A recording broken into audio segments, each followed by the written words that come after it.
विश्व के विख्यात दार्शनिक सुकरात की माने तो इस संसार का प्रत्येक व्यक्ति आदत से मजबूर होता है। वहीं लाओ त्से ने भी एकदम सही कहा है, हजारों मील की यात्रा की शुरुआत एक कदम से होता है।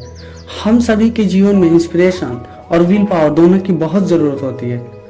मेरा यह भी मानना है कि अगर हम किसी काम को करने के ठान ले तो उसे पूरा करने से हमें कोई नहीं रोक सकता। दोस्तों, मैं हूं एहसान और आज हम बात करने वाले हैं एक बहुत ही इम्प्रेसिव और पॉजिटिव सोच वाली किताब के बारे में। तो आइए आज की चर्चा करते हैं चार्ल्स डुही की किताब द पावर ऑफ हैबिट पर। पहला है, आदत कैसे बनती है। एक इंसान के आदत को बनने में बहुत सारी चीजों का हाथ होता है। उसके आसपास का माहौल, उसका घर के माहौल, उसका डर, उसके चैलेंजेस, उसके दोस्त, उसकी फैमिली, बहुत कुछ। पर इन सब में सबसे बड़ा रीजन कह सकते हैं वह है वक्त। किस वक्त किसी के साथ क्या होता है, उस इंसान का व्यवहार और आदत वैसी बनती जाती है। एक छोटे से एग्जाम्पल से हम समझते हैं कि जब हम परेशान होते हैं तो हमें क्या आदत होती है। कोई नाखून काटने लगता है, कोई चहलकदमी करने लगता है। ये एक छोटा सा एग्जाम्पल है, पर हमारे लाइफ में ऐसी बहुत सारी आदतें हैं जिन्हें हम सोच सकते हैं और ये भी जान सकते हैं कि कौन सी आदत हमें किस तरफ ले जा रही है। देखिए, 100% गारंटी तो किसी चीज का नहीं होता है, पर हाँ, मैं ये जानता हूँ अगर आप किसी इंसान के आदतों के बारे में जान ले और किसी और के आदत के बारे में हम क्यों जाने, अगर हम खुद की आदतों को एब्जॉर्ब करें तो हम जान सकते हैं आज से 2 साल, 5 साल या 10 साल बाद जिंदगी में किसी एक मकाम पर हम कब पहुंचेंगे या फिर पहुंचेंगे कि नहीं पहुंचेंगे, और हमें उस मकाम पर पहुंचना है या हमारी कोई और मंजिल है। तो हमारी कौन सी आदत जो हमें उस मकाम पर ले जा सकती है। पर ऐसा नहीं है कि हम अपनी आदतों के बारे में नहीं जानते। सच कहिए, क्या आपको अपनी अच्छी या बुरी आदतों के बारे में आपको नहीं पता? हम दुनिया से झूठ बोल सकते हैं, खुद से नहीं। हम सबको अपनी आदतों के बारे में पता है, पर हम यह भी जानते हैं कि कौन सी आदत जो हमें आगे बढ़ने से रोक रही है। पर बुरी आदतों का वह ट्रैप हमें छोड़ता नहीं। हम जानते हैं कि यह गलत है। ऐसे बहुत सारे एग्जाम्पल हैं जो कि दिए जा सकते हैं। ऐसा नहीं है कि वे लोग जो बुरे आदतों में फंसे हैं वो कोशिश नहीं करते। वो कोशिश करते हैं उससे छूटने की, पर धीरे धीरे वह उन्हें एक्सेप्ट कर लेते हैं। जो बनना है उसे आदत बना ले। ये एक ही चीज करके हम बोर हो गए हैं, अब और नहीं होता। ये जो लाइन आपने सुना, हम सभी ने कभी ना कभी किसी ना किसी चीज के लिए तो कहा ही है ना? हम बोर हो चुके हैं, अब हमसे ये नहीं होता, वगैरह वगैरह। आदतों के साथ वैसा नहीं है। हमें पता भी नहीं चलता कब हम हर दिन सेम चीज ठीक उसी वक्त पर करते हैं, और ये सब हम कर पाते हैं दिमाग के एक हिस्से की वजह से, जो कि जब हम सोने चले जाते हैं तब हमारी इन्हीं आदतों को कलेक्ट करता है, उन्हें एनालाइज करता है। क्योंकि हम हर रोज वही चीज करते हैं तो हमारा दिमाग भी उन्हें याद कर लेता है और उनका एक पैटर्न बन जाता है। फॉर एग्जाम्पल, जब आप उठते हैं तो ब्रश उठाकर पेस्ट करते हैं, तब नहाते हैं। कुछ लोग ब्रश करने के बाद नहाते हैं, उनकी वही आदत होती है। ब्रश लिया है तो पेस्ट आप खुद डालते हैं, उसके लिए आपको सोचना नहीं पड़ता। ढूंढना पड़ सकता है पर सोचना नहीं पड़ता। जैसे कपड़े पहनते वक्त कपड़े का चुनाव कर सकते हैं, पर कपड़ा कैसे पहना जाता है उसके लिए आपको सोचना नहीं पड़ता। यह हमारी आदतों का हिस्सा होता है। साइंटिस्ट कहते हैं कि आदतें अपने आप उभर आती है।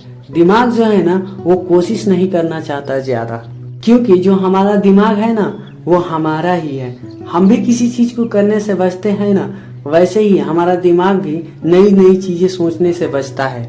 तो जब वह नई नई चीजें सोचने से बचता है तो वह क्या करता है? वह उन्हीं पुरानी चीजों को बार बार दोहराने को कहता है जो कि हम करते आए हैं, और इस तरह से हमारी आदतें बन जाती है। अच्छा, हमारे दिमाग के इस बिहेवियर का एक फायदा यह भी है कि दिमाग फिजूल का प्रेशर नहीं लेता। अब ब्रश पे पेस्ट डाले कि ना डाले ये सोचने में टाइम वेस्ट करने के बजाय दिमाग उसको आदतों में ढाल लेता है, और फिर हमारा दिमाग फ्री होता है कुछ नया सोचने के लिए, कुछ ऐसा सोचने के लिए जिससे हम आगे बढ़ पाएं। इस बात में मैं आपको कहूँ कि जो आप पाना चाहते हैं जिंदगी में, अगर उसे भी आप अपनी आदतों में शुमार कर ले तो आपका दिमाग ज़्यादा स्ट्रेस नहीं लेगा, बस उस गुड प्रैक्टिस को बार बार आपको रिपीट कराता रहेगा, जिससे आप अपने आप सफलता के उस मकाम पर पहुंच जाएंगे। तीसरा है विल पावर। जिंदगी में हर बार ना कहें।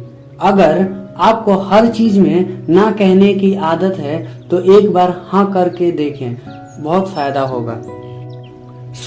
ब्रिटेन की एक साइकाइट्रिस्ट स्कॉटलैंड के एक बहुत ही बिजी ऑर्थोपेडिक हॉस्पिटल गई।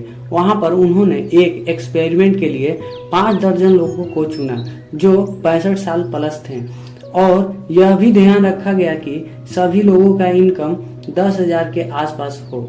उनके रिसर्च का उद्देश्य था विल पावर को कैसे बढ़ाया जाए। जो लोग हर बात में ना कहते हैं वो कैसे हाँ कहें।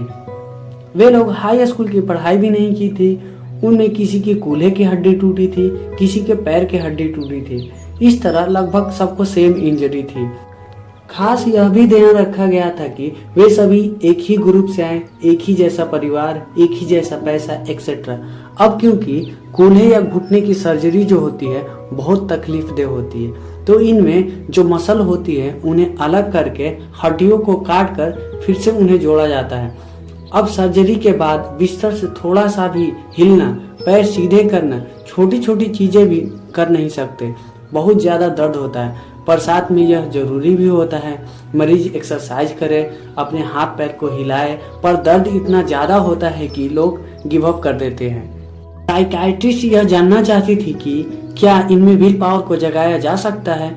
उन्होंने सभी मरीजों को एक निर्देश पुस्तिका दी और उनमें उनकी हेल्थ रिलेटेड जितने भी सेशन थे उनके बारे में पूरी जानकारी थी। साथ ही एंड में हर बार 13 पन्ने एक्स्ट्रा जुड़े थे। उन 13 पन्नों पे आधी आधी लाइन लिखी थी जिन्हें उन मरीजों को पूरा करना था। फॉर एग्जाम्पल, मेरी इस हफ्ते का टारगेट है और उन्हें क्या क्या करना था लिखना था। ये सुनने में अटपटी बात लग सकती है, पर उसमें यह भी लिखा था कि आप कब तक ठीक हो जाएंगे यह भी बताइए। लेकिन जब रिसर्चर ने 3 महीने बाद सभी पेशेंट को चेक किया और वो जो रूटीन बुक थी उन्हें चेक किया, तो पाया कि जो लोग प्रॉपर डिटेल लिखते थे वह उन लोगों से काफी बेहतर थे जिन्होंने उस बुक पर कुछ नहीं लिखा था या जो कुछ लिखकर छोड़ दिए थे। वे लोग चलने की कगार पर थे और वह जल्दी रिकवर कर गए, और जो लोग कुछ नहीं लिखे थे उन्हें ठीक होने में काफी वक्त लग गया। लाइफ के दूसरे मौके पर भी उतना ही कारगर साबित होता है। अगर आप काम को करने से पहले उसके प्रॉब्लम पर फोकस करें और उसे ठीक करने की कोशिश करें और उसे एक पर्टिकुलर टाइम पर करो तो आप उस काम को बेस्ट तरीके से कर पाओगे। चौथा है self control. Cash western reserve university में एक रिसर्च किया गया। वहां एक बड़े से हॉल में कई बच्चों को रखा गया था। साथ ही उसी कमरे में एक बहुत ही टेस्टी कुकीज रखी थी। जो रिसर्चर थे उन्होंने बच्चों से कहा कि मैं बस आधे घंटे में लौट के आता हूँ। जिन बच्चों ने वेट किया उन्हें एक के बजाय 2 कुकीज मिलेगी और वो बाहर चले गए। उन बच्चों पर निगरानी रखी गई थी। देखा जा रहा था छुपकर कि वह क्या कर रहे हैं। पाया गया कि 25 बच्चों ने अपने आप को कंट्रोल करके रखा और बाकी सारे बच्चों ने एक एक कुकीज उठाकर खा ली। वह अपने आप को रोक नहीं पाए। जब रिसर्चर लौटे तो उन्होंने उन 25 बच्चों को 2 कुकीज दी क्योंकि वह उनका हक बनता था। अभी यह रिसर्च यहीं पर खत्म नहीं हुआ। जो रिसर्चर थे उन्होंने अगले कई सालों तक उन बच्चों का ट्रैक रिकॉर्ड रखा और पाया कि वे 25 बच्चे उन बाकी बच्चों से हमेशा आगे रहे जिन्होंने अपने आप पर नियंत्रण रखा था।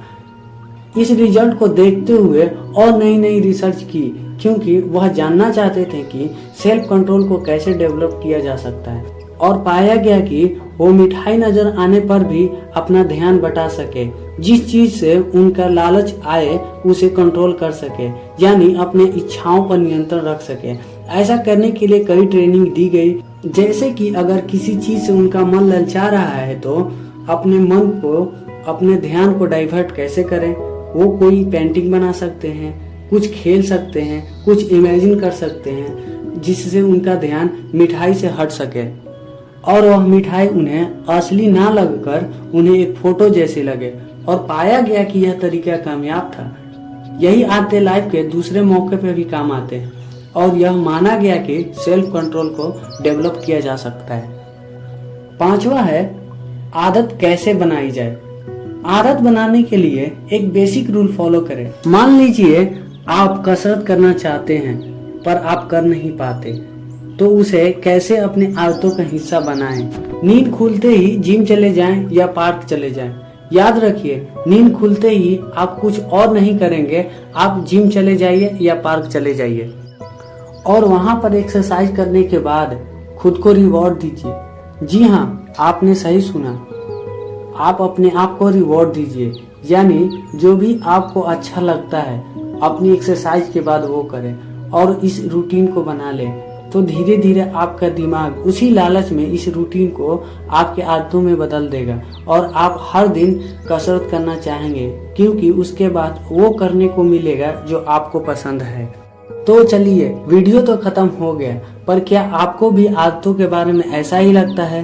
कमेंट कीजिए। अगर आपको यह वीडियो हेल्पफुल लगी हो तो लाइक करें और चैनल को सब्सक्राइब करें। Thank you for watching.